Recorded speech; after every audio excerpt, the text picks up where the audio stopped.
જમીન નહીં મળે તો હું મારી દીકરીના લગ્ન કેમ કરી? તમને સમજાય છે ને? કમળાબેન, શાંત થઈ જાઓ. હું તમારી હારે જ છું. તમ તારે અરે હું મૂકીને સમજાવી કે ઈ તમારી જમીન તમને પાછી આપી દે. બસ દુખી થાવ માં.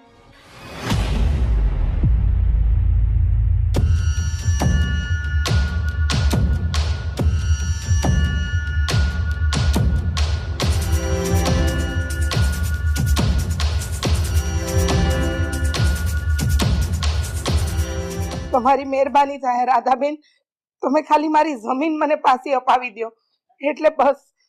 એ કોઈ કાળા નહીં બને. ને કમળા, તારી હિંમત કેવી રીતે થઈ મારા ફળિયામાં પગ મૂકવાની? હાલ નીકળ ઘરની બહાર.